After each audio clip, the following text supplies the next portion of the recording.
welcome back. Today we're going to show you how to preserve these sunflower seeds so that you don't have to buy them next year. Joe thinks they're garbage. Yes, look at this. They might not look like a lot now, but all those on here, guys, these are all seeds. They're just not all the way dried out. So usually, I know a lot of people will wait for their sunflowers to droop way over and almost touch the ground and then pull the heads because they're already brown and the seeds usually are ready to harvest. But we've got a lot of goldfinches, so I'm leaving a good portion of my sunflowers out there because just a few of these will help me replant next year. So today we're going to go ahead and show you how to cut, hang, and how long it takes for them to dry.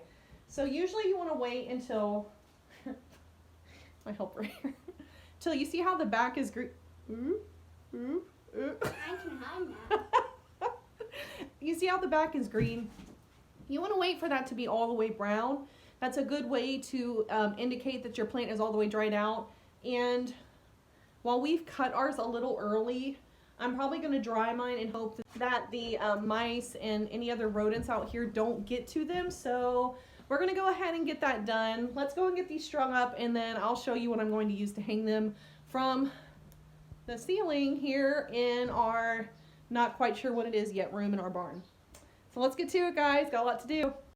So like in all of my other videos about quick how-tos, barn twine is always going to be involved. It is the homesteader, hobby farmer, farmsteader's duct tape. It works for everything.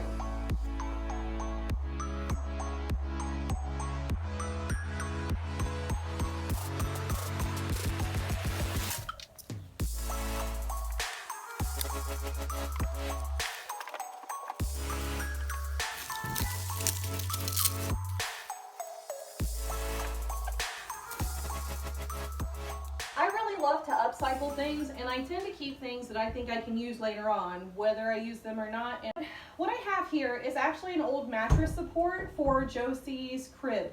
These make wonderful trellises, but these also will make great things to tie the sunflowers off to on these small rungs, and I will actually hang it up like so from the rafters and let the sunflowers hang low. This will allow some of the debris to fall off, and it'll also be a telltale sign if I do have rodents that are coming in and nibbling on the seeds, then those seed shells will be all over the ground. So let's go ahead. I'm going to go ahead and string the sunflowers to this first, and then I'm going to string it up to my rafters, and we're going to let them dry for about 4 to 5 days depending, because these guys are fresh cut, so they were starting to droop, but they're still pretty green. So it might take them a week or two to completely dry out. And out here in the barn, it's dry, and we can let them hang up, and it'll give us some more space from our counters inside. And if I feel like they're not really progressing out here, I can always take the whole mattress support here with sunflowers tied and move it down into my basement where it's dark, cool, and dry air.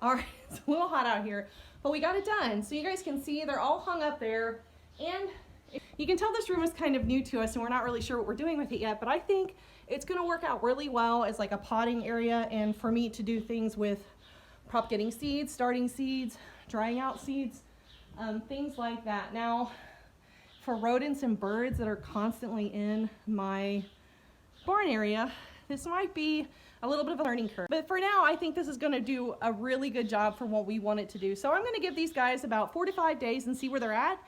And it might take longer because they are still a little bit green. But I will bring you guys back when they're ready to harvest.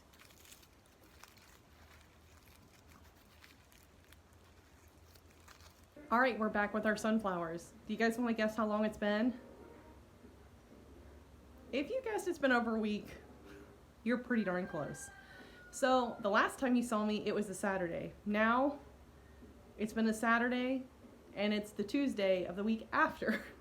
And some of these guys are just getting to a good point where we can harvest the seeds. They were a lot more green than I expected them to be, but they're finally to a point where I feel like I can get the seeds off pretty easily without making too much of a mess, or without there being moisture still in the seed that will encourage it to rot later on. So let's go ahead and harvest some of these sunflower seeds.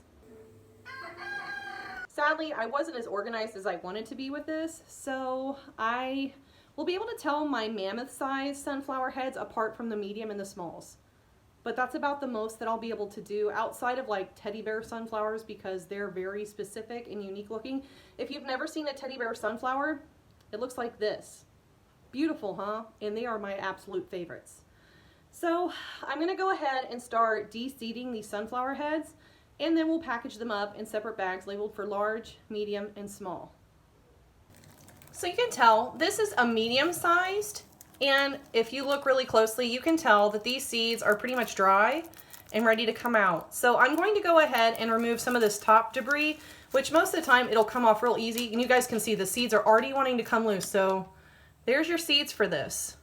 You guys can see here, I'm just going to take my finger and literally it's falling out. Look at all those seeds gleaned from a medium head sunflower. There's a lot there, guys. You can see it's just as easy as that. Now, you will be able to tell that the back of the sunflower is kind of dry and brown. However, as I'm messing with the back of the head of the sunflower, it is still a little bit moist. So I am going to make sure that when I put these in paper bags, I'm going to put them in a room where it's dark and cool, so probably in my basement, just to make sure. And there is a lot of debris in here, and I'm going to make sure to remove more of the organic matter that isn't seed, so that I'm not encouraging moisture in that bag, because nobody wants to go at springtime and feel excited about sunflower seeds that they've harvested from last year's sunflowers to plant this year and find that they're all moldy. And if they're moldy or diseased like that, odds are they probably won't germinate, and it's all for naught.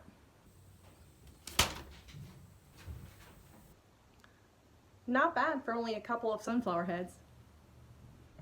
There's also a really high probability that you're going to have a lot more sunflowers than you can actually plant the next year.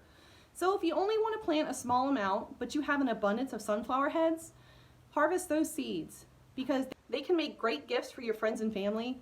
They make yummy snacks for you. If you have chickens, chickens love sunflower seeds. They make great snacks for goats too. Goats think they're crack, and they love them a lot. I'm speaking from experience. But if you do have male goats, please feed them in moderation. Due to the high mineral counts that are in sunflower seeds, they actually aren't that good for your bucks or your wethers. They can promote urinary calculi formations.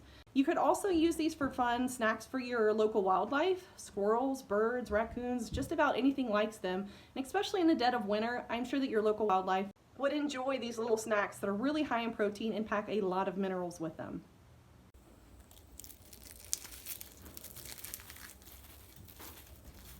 All right, y'all, I think that's gonna do it. So that's the process we do here on Mulberry Branch Farm to harvest our sunflower seeds to use for the next year. And with that, dear viewers, I think we're done for the day. If you want to keep up with me, my little farm, and my little family, go ahead and follow us on Facebook or Instagram.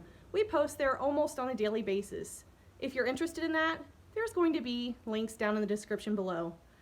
And what helps us out even more is that if you found yourself enjoying the video, let us know. Drop us a like. Leave us a comment. Let me know what kind of seeds you like to preserve, or if you have a favorite sunflower, tell me what your favorite sunflower is. Maybe we can plant those next year. And if you feel the need, go ahead and subscribe. But if you do that, don't forget to ring the notification bell, because we have a lot of adventures that happen here on Mulberry Branch Farm, and we want to bring you with us. So until next time, guys, thanks so much for being here with me. I hope that you all stay healthy out there and be kind to one another. Till the next one.